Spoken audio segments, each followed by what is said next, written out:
Support किया था। माननीय उपसभापति महोदय, आज जो माइनिंग अमेंडमेंट बिल पर चर्चा हो रही है, इस चर्चा में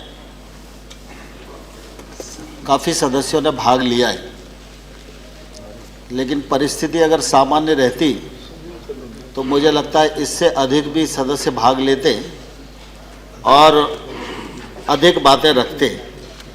जिन सदस्यों ने भाग लिया और अपने सुझाव दिए उनमें श्री अरविंद माधव दबे जी हैं, श्री डेरेक ओ ब्रायन हैं, ए नवनिया कृष्णन, श्री कल्पतरु दास, श्रीमती सुधा रानी, श्री अशोक एस गांगुली, श्री रामदास आठवले जी, श्री तरुण विजय जी, श्री शरद यादव जी, श्री नरेश अग्रवाल जी, श्री तपन सेन जी, श्री सतीश मिश्रा जी, श्री बीपी सिंह जी, श्री दिग्विजय सिंह जी, श्री शेखर राय जी, श्री अनिल देसाई जी, श्री जयराम रमेश जी, श्री डी राजा साहब और श्री प्रकाश जावड़ेकर जी और श्री रविशंकर प्रसाद जी।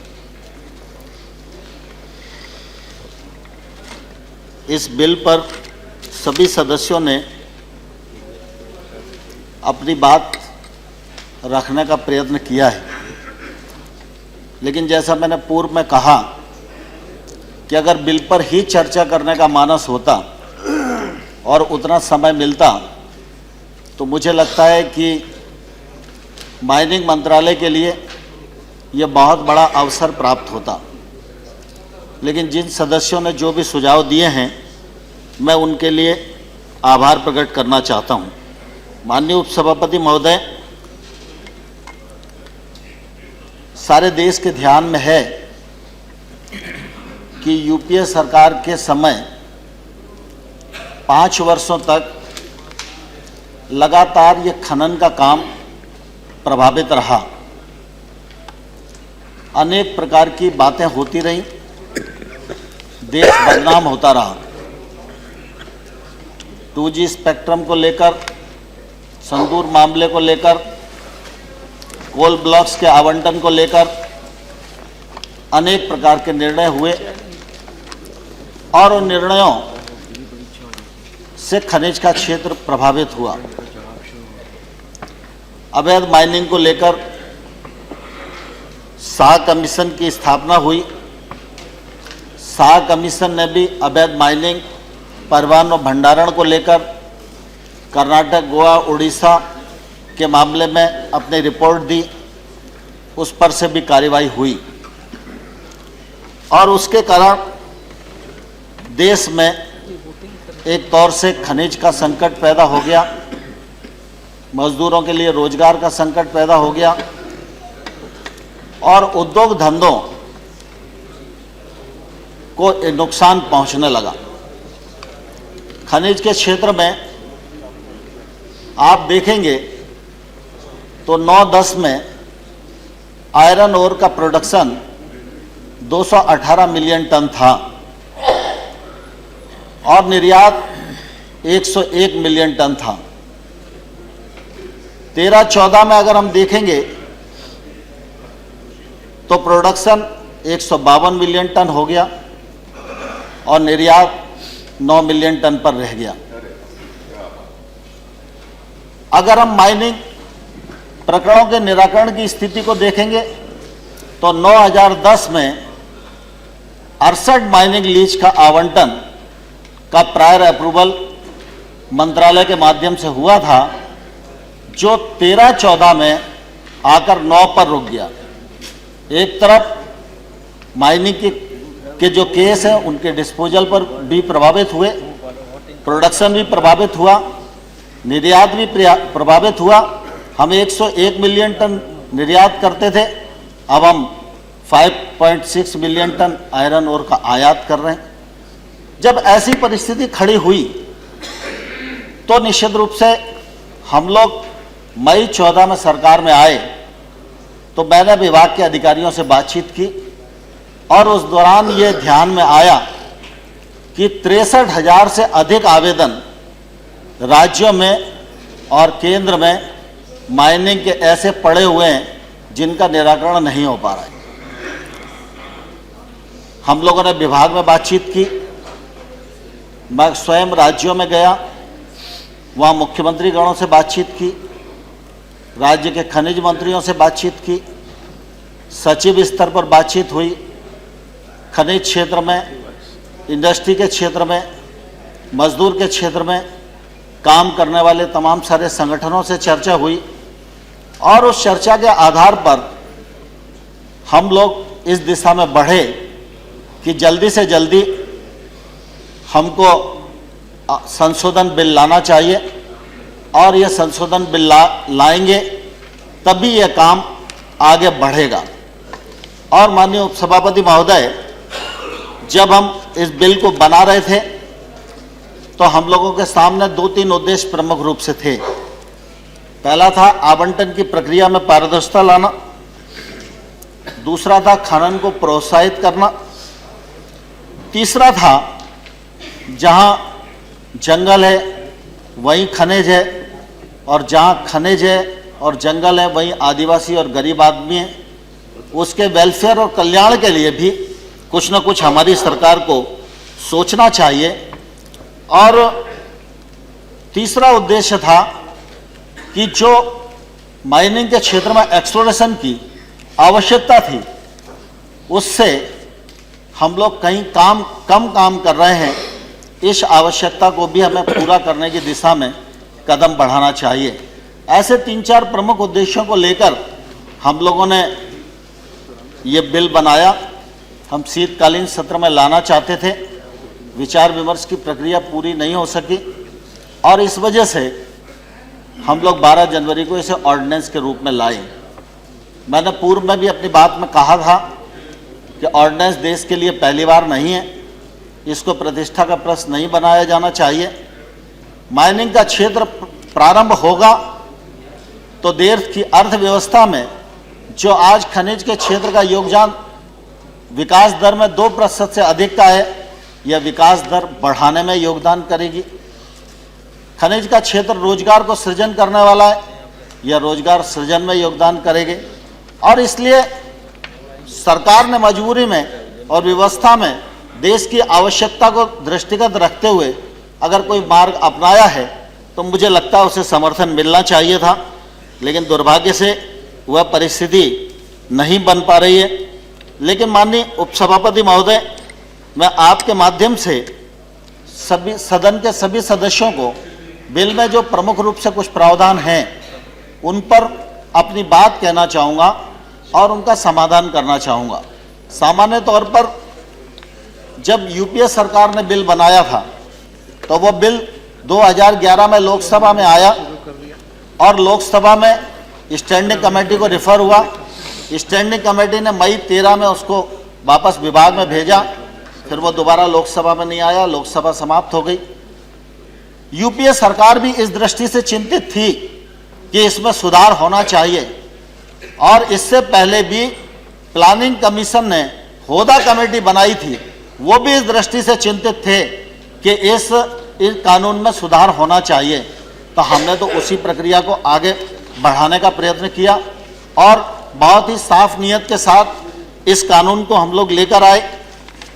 हाँ, इतना जरूर है कि जब वो बिल आया था यूपीए सरकार के समय, उस समय आवंटन की प्रक्रिया में ऑक्शन तो एक रास्ता था, लेकिन ऑक्शन के अलावा भी अनेक रास्ते थे।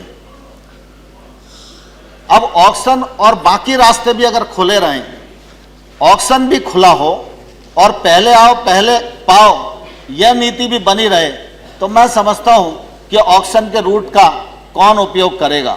जैसी बात कोल के मामले में कही जाती रही कि कोल के मामले में तो ऑक्शन की प्रक्रिया आप ही ने शुरू करी थी, तत्कालीन प्रधानमंत्री जी ने की वो कल्पना थी, लेकिन अगर नीयत ठीक नहीं थी तो उसका अमल नहीं हो पाया। अगर अमल हो जाता तो जो 2 लाख करोड़ रुपया नरेंद्र मोदी जी की सरकार के समय और पीयूष गोयल जी के कोल मंत्री रहते हुए मिल रहे हैं, वह सरकार को, जनता को और राज्यों को यूपीए के सरकार के समय भी मिल सकते थे। लेकिन आप लोगों ने वो अवसर खो दिया।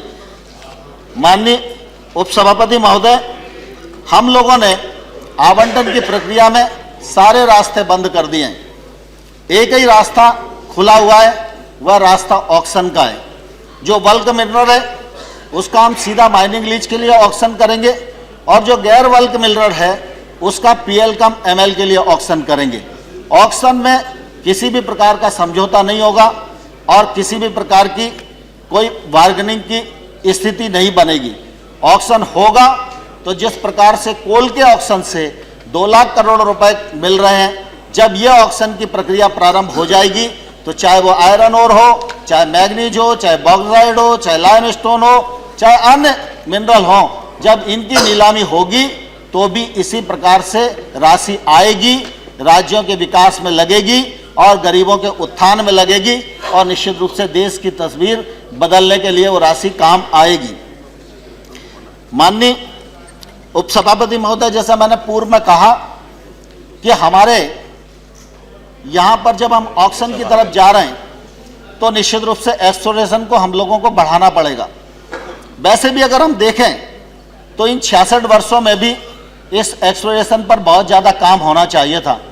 अगर आज चाइना माइनिंग के क्षेत्र में आगे, कनाडा आगे, ऑस्ट्रेलिया आगे, तो वो इसलिए नहीं है कि वो हमारी तरह धीरे धीरे चल रहे थे।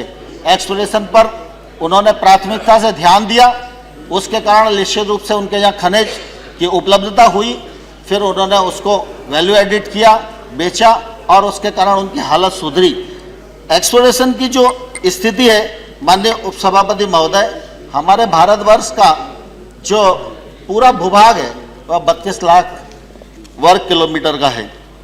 माइनिंग की जो संभाव्यता दिखाई देती है वो लगभग 8.13 लाख वर्ग किलोमीटर में सामान्य तौर पर दिखाई देता है। आज अगर हम देखेंगे तो जियो फिजिकल मैपिंग इसकी सिर्फ 15% की हुई है और जो माइनिंग लीज पर काम हो रहा है वो टोटल उपलब्ध जो खनिज 8 लाख दिखाई दे रहा है वर्ग किलोमीटर, उसके 1% पर ही काम हो रहा है। अब आप सोचें कि एक तो 8 लाख वर्ग किलोमीटर में 15% का जियो फिजिकल मैपिंग हम कर पाए और उसमें भी 1% पर हम माइनिंग कर पा रहे हैं, तो देश में जो प्रगति की बात सोची जा रही है, देश को विकसित राष्ट्रों की अग्र श्रेणी में रखने की बात सोची जा रही है, उस यात्रा को पूरा करने की बात सोची जा रही है। अगर ये रफ्तार रहेगी तो हम कैसे कर पाएंगे? और इसलिए माननीय उपसभापति महोदय, हम लोगों ने यह विचार किया कि एक्सप्लोरेशन की दृष्टि से हम लोगों को काम करना चाहिए और इसलिए अभी जीएसआई और एमईसीएल ये सरकार के उपक्रम हैं, ये एक्सप्लोरेशन के लिए अधिकृत थे। हम लोगों ने इस बिल में प्रावधान किया है कि एक्सप्लोरेशन के लिए जो हमारे पीएसयूज हैं उनकी हम संख्या बढ़ाएंगे। ऑर्डिनेंस लाने के बाद हमने सेल को, एनएमडीसी को, आरआईएनएल को, केआईएसएल को, इनको नोटिफाइड किया है। राज्यों में हमने जाकर बात की है कि राज्य के जो पीएसयूज हैं वो एक्सप्लोरेशन के क्षेत्र में अगर आगे आना चाहते हैं तो केंद्र सरकार उनको नोटिफाई करना चाहेगी। और इसी के साथ माननीय उपसभापति महोदय, एक्सप्लोरेशन को बढ़ाने के लिए हम लोगों ने नेशनल मिलेट ट्रस्ट का प्रावधान किया है। यह नेशनल मिलेट ट्रस्ट का गठन होगा। रॉयल्टी की जो राशि है उसकी 2% राशि इस मिनरल ट्रस्ट में आएगी और यह नेशनल मिनरल ट्रस्ट जो है ये इस बात की कोशिश करेगा कि एक्सप्लोरेशन को हम कैसे बढ़ावा दें। जहां राशि की आवश्यकता होगी वहां राशि भी प्रदान करेंगे, जहां सहयोग की आवश्यकता होगी वहां सहयोग की आवश्यकता को भी पूरा करेंगे और जहां नीति बनाने की आवश्यकता होगी वहां नीति भी बनाएंगे।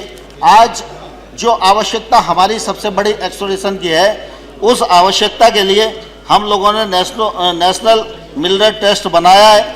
यह निश्चित रूप से इस आवश्यकता को पूरा करेगा, यह प्रावधान हम लोगों ने किया है। माननीय उपसभापति महोदय, कई बार चर्चा में यह बात की जाती है कि पट्टे की अवधि इसमें 50 वर्ष कर दी गई है। मैं सभी सदस्यों के संज्ञान में यह बात लाना चाहता हूं कि हम लोगों ने 50% की है, ये बात सही है, लेकिन पहले जो पट्टे की अवधि थी वो 30 वर्ष हुआ करती थी और 20 वर्ष का डीम्ड रिन्यूअल हुआ करता था, और 20 वर्ष के बाद जो सेकंड रिन्यूअल की स्थिति आती थी वो रिन्यूअल अनंत काल तक चलता था। कुछ लोगों को माइंस आज़ादी के पहले से भी मिली हुई हैं, वो माइंस भी आज तक चल रही हैं।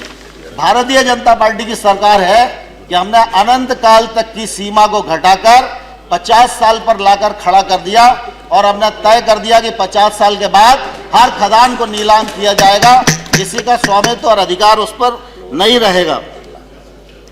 हाँ, यह सच है कि हम ये जरूर चाहते हैं कि माइनिंग का क्षेत्र में निरंतरता बनी रहे, और इसलिए हम लोगों ने यह कोशिश की थी कि ऑर्डिनेंस आने के बाद एकदम खनन के क्षेत्र में प्रोडक्शन घट ना जाए, प्रोडक्शन बंद ना हो जाए। इसलिए हम लोगों ने कैप्टन माइनर को 15 वर्ष और मर्चेंट माइनर को 5 वर्ष की अवधि बढ़ाई थी, जिससे कि इस सारे उद्योग में निरंतरता चलती रहे।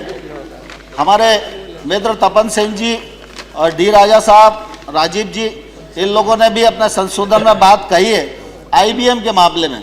मैं आपको यह बताना चाहता हूं कि माइनिंग प्लान के अप्रूवल का जो प्रावधान हमारे बिल में आईबीएम से अप्रूवल कराने का था, उसको हमने कम नहीं किया है। लेकिन मैं आपको यह जरूर कहना चाहता हूं कि युग परिवर्तन हो रहा है। आज़ादी के 66 वर्ष व्यतीत हो गए, लोकतंत्र भी परिपक्व हो रहा है और लोग अपनी जवाबदारी को महसूस कर रहे हैं। आप सबके ध्यान में आया होगा कि जब प्रधानमंत्री जी ने जन धन योजना की घोषणा की थी तो प्रधानमंत्री जी ने कहा था कि 0 बैलेंस पर अकाउंट खोलेगा, लेकिन 0 बैलेंस पर अकाउंट वाली सुविधा का सब लोगों ने लाभ नहीं उठाया। जिसकी जेब में पैसा नहीं होगा उसने लाभ जरूर उठाया होगा, लेकिन जिसकी जेब में पैसा था उस आदमी ने पैसे जमा किए और 12 करोड़ खातों में 10,000 करोड़ से ज़्यादा की राशि जमा हुई। ये आम नागरिक की जवाबदारी और जवाबदेही का प्रकटीकरण है, और इसलिए माननीय उपसभापति महोदय, हम लोगों ने यह जरूर सुनिश्चित करने की कोशिश की है कि यदि कोई राज्य माइनिंग प्लान को अप्रूव करने की दृष्टि से आईबीएम और केंद्र सरकार दोनों के जो मानदंड बनाए हुए हैं उन मानदंडों के अनुरूप अपनी योजना बना लेती है, वह योजना केंद्र सरकार से अप्रूव करा लेती है। केंद्र सरकार का जो आईबीएम घटक है उसके मानदंडों के अनुरूप होगी आईबीएम और केंद्र सरकार उसे अप्रूव करेगी, तो फिर निश्चित रूप से वो अपने यहाँ माइनिंग कर सकते हैं। लेकिन अभी आईबीएम का माइनिंग अप्रूवल हम लोगों ने समाप्त नहीं किया है। यदि कोई राज्य इस दिशा में आगे बढ़ सकता है, बढ़कर काम कर सकता है, विलंब को समाप्त करने का इच्छुक है और आईबीएम के मानदंडों के अनुरूप काम करने की अगर उसकी क्षमता है, तो मुझे लगता है आज़ादी के 66 वर्षों के बाद कानून में इतनी फ्रीडम किसी राज्य को देने की कोशिश होना चाहिए। हमने सिर्फ उसी नियत से उसका प्रावधान किया है और उसके अलावा कोई दूसरी नियत नहीं है। माननीय उपसभापति महोदय, पहले राज्य से मेजर मिनरल्स की जो फाइल है वो प्रायर अप्रूवल के लिए केंद्र में आया करती थी। हम लोगों ने इस प्रायर अप्रूवल को समाप्त किया है। जब हम यह मानते हैं कि हम ऑक्शन पर जा रहे हैं, तो ऑक्शन होने के बाद फिर केंद्र सरकार पर फाइल आए और केंद्र सरकार में 19 महीने तक उस फाइल की समीक्षा होती रहे, इससे विलंब होगा और देश का नुकसान होगा। हमने तय किया है कि ऑक्शन हो, राज्य सरकार उसकी सारी वैधानिकता का अध्ययन करे और जिसके ऑक्शन में ज़्यादा रकम मिली है उसको वो माइनिंग लीज आवंटित कर दे। ये राज्यों को अधिकार हम लोगों ने देने की कोशिश की है। माननीय उपसभापति महोदय, डीएमएफ की भी बात यहाँ आई है। बहुत सारे सदस्यों ने, बहुत सारे दलों ने डीएमएफ का और बिल के बहुत सारे प्रावधानों का समर्थन भी किया है। डिस्ट्रिक्ट मिनरल फाउंडेशन का इस बिल में प्रावधान हम लोगों ने किया है। मैंने जैसा पूर्व में कहा कि जहाँ जंगल है वहीं खनिज है, और जहाँ जंगल और खनिज है वहीं आदिवासी और गरीब है। खनन होता है लेकिन खनन से जो लोग विस्थापित होते हैं उन पर ध्यान नहीं दिया जाता। खनन से जो क्षेत्र प्रभावित होता है उस पर ध्यान नहीं दिया जाता। राज्य सरकारें गरीब क्षेत्र और पिछड़ों के क्षेत्र में प्लान करती हैं, लेकिन राज्य सरकार की अपनी सीमाएं, बढ़ते बढ़ते पैसा आता है तो उस क्षेत्र तक काफ़ी सिमट जाता है। और इसलिए हम लोगों ने यह तय किया है कि खनन बढ़ेगा तो निश्चित रूप से खनन वाले क्षेत्र में व्यक्ति भी प्रभावित होगा और खनन का क्षेत्र भी प्रभावित होगा। खनन के क्षेत्र में जो व्यक्ति प्रभावित हो रहा है, खनन का क्षेत्र प्रभावित हो रहा है, वहाँ व्यक्ति के कल्याण के लिए और क्षेत्र के विकास के लिए यह डिस्ट्रिक्ट मिनरल फाउंडेशन है। इस डिस्ट्रिक्ट मिनरल फाउंडेशन में जो रॉयल्टी मिल रही है 30 minutes. उस I have given 30 minutes. 30 minutes. उस रॉयल्टी के बराबर उस रॉयल्टी की राशि का 1/3 से अधिक ना हो, इतनी राशि डिस्ट्रिक्ट मिनरल फाउंडेशन 30 minutes ही आ गए, उनको माननीय रिप्लाई करना है तो क्या है? सभापति 30 minutes I have given. 30 minutes I have given. Let him speak. बोलिए बोलिए. माननीय उप सभापति जी, अभी कितना मिनट? हम लोगों ने 20 minutes हो गए. इसलिए डीएमएफ का ये प्रावधान रखा है और ये डीएमएफ की जो राशि जाने वाली है ये उसी डिस्ट्रिक्ट में खर्च होने वाली है, जो उसी क्षेत्र में खर्च होने वाली है जहां खनन से व्यक्ति और क्षेत्र प्रभावित हो रहा है। एक मुश्त राशि होगी, वह राशि निश्चित रूप से उस क्षेत्र में परिवर्तन लाएगी, ऐसा मुझे पूरा विश्वास है। इसलिए डीएमएफ का प्रावधान हम लोगों ने इस बिल में करने की कोशिश की है। माननीय उपसभापति महोदय, अवैध माइनिंग की चर्चा हमारे देश में काफ़ी हुई है और कर्नाटक राज्य हो उसके मामले में भी जो माइनिंग का काम रुका वो सबके सामने जग जाहिर है। पिछले दिनों जो बिल था उस बिल में ये प्रावधान था कि अवैध माइनिंग में जो व्यक्ति पकड़ा जाएगा उस पर 2 वर्ष की सजा होगी और जुर्माना 25,000 होगा। माइनिंग के क्षेत्र में कोई भी व्यक्ति माइनिंग के क्षेत्र में कोई भी व्यक्ति अवैध माइनिंग का अगर धंधा करता है तो 25,000 रुपये जुर्माना देना उसके लिए बहुत बड़ी बात नहीं होती। और इसलिए माननीय उपसभापति महोदय, हम लोगों ने 2 साल की सजा को बढ़ाकर 5 साल की सजा की है और जो जुर्माना था उसको 5 लाख रुपया प्रति हेक्टर के हिसाब से जुर्माना तय किया है। जब 5 लाख रुपया प्रति हेक्टर के हिसाब से जुर्माना होगा तो अगर किसी के पास 20 हेक्टर की माइंस है तो निश्चित रूप से वो जुर्माना बढ़ के बड़ी राशि होगी। तो इस पर नियंत्रण करने की कोशिश की जा सकती है, ऐसी हम लोगों की कोशिश है। हम लोगों ने राज्य सरकारों को विशेष न्यायालय बनाने का भी प्रावधान किया है। अगर विशेष न्यायालय बनेंगे तो अवैध माइनिंग के केस जल्दी जाएंगे, जल्दी उनका डिस्पोजल होगा, अवैध माइनिंग भी रुकेगी और जो लोग पकड़े जाएंगे उनसे जो राशि आएगी वो सरकारी खजाने में भी आएगी और निश्चित रूप से हम सब लोग उस दृष्टि से इस काम को करने में सफल होंगे।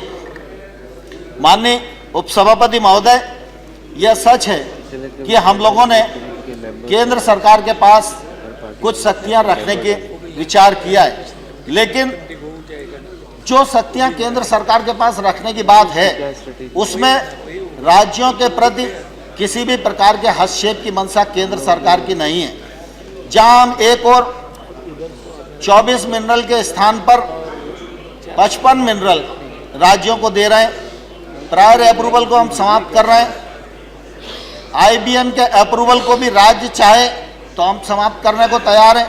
तो राज्य के किसी मामले में हस्तक्षेप करें, यह भारतीय जनता पार्टी की सरकार की नीयत बिल्कुल भी नहीं है।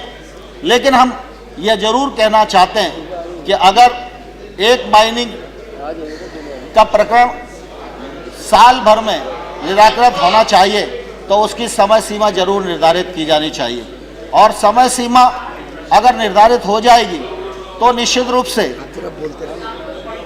समय सीमा अगर निर्धारित हो जाएगी तो निश्चित रूप से हम सब लोग जल्दी से जल्दी केसों का डिस्पोजल कर सकेंगे।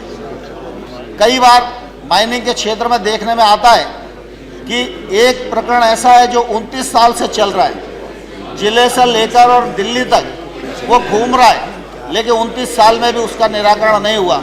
और इसलिए माननीय उपसभापति महोदय, हम लोग ये चाहते हैं कि राज्य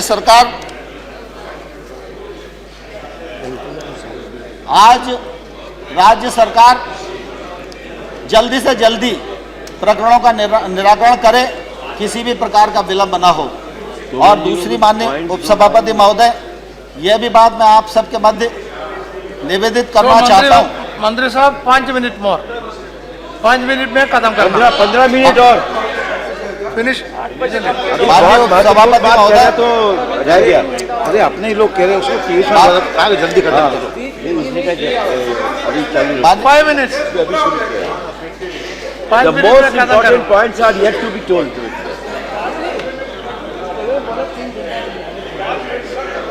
माननीय उपसभापति महोदय, अब शुरू हुआ है। दूसरा मैं ये कहना चाहता हूँ कि केंद्र सरकार जब बिल ला रही है, खनिज पॉलिसी बना रही है, तो इसका क्रियान्वयन हो, 100% क्रियान्वयन हो और इसका देश का फायदा हो, यह भी जरूरी है। और इसका एग्जीक्यूशन कराना यह केंद्र सरकार की जवाबदारी है और इसलिए हम अपनी जवाबदारी से मुक्त नहीं होना चाहते हैं। माननीय उपसभापति महोदय, हम लोगों ने यह भी इसके माध्यम से एक कोशिश की है और विलंब को समाप्त करने की यह भी कोशिश है। अभी तक सामान्यतः आरपी के लिए जो कंसेशन दिया जाता था वो 10,000 वर्ग किलोमीटर के लिए दिया जाता था और पीएल के लिए 25 वर्ग किलोमीटर का दिया जाता था और जब एमएल दी जाती थी तो 10 किलोमीटर की दी जाती थी। कुछ क्षेत्रों में और कुछ खनिजों में ऐसा ध्यान में आता है कि ये जो मानदंड बने हुए हैं इनको बढ़ाने की आवश्यकता है। तो इसलिए माननीय उपसभापति महोदय, हम लोगों ने तय किया है कि राज्य सरकार यदि ऐसी आवश्यकता महसूस करेगी और केंद्र को कहेगी तो एक बार में ही उस खनिज या उस क्षेत्र में इस प्रकार की सीमा को बढ़ाया जा सकता है जिससे कि बार बार केंद्र के पास किसी प्रकरण को आने की आवश्यकता न पड़े। पहले आरपी कुछ ही लोग करते थे, बड़ी मिन्नत से उन्हें मिलती थी। अब आरपी के लिए हमने अनेक लोगों को आमंत्रित किया है। कुछ लोग देश हित में काम करना चाहते हैं, कुछ लोग रिसर्च करना चाहते हैं, वो आएंगे तो रिसर्च परमिट के लिए उनको कोई भी दिक्कत नहीं होगी।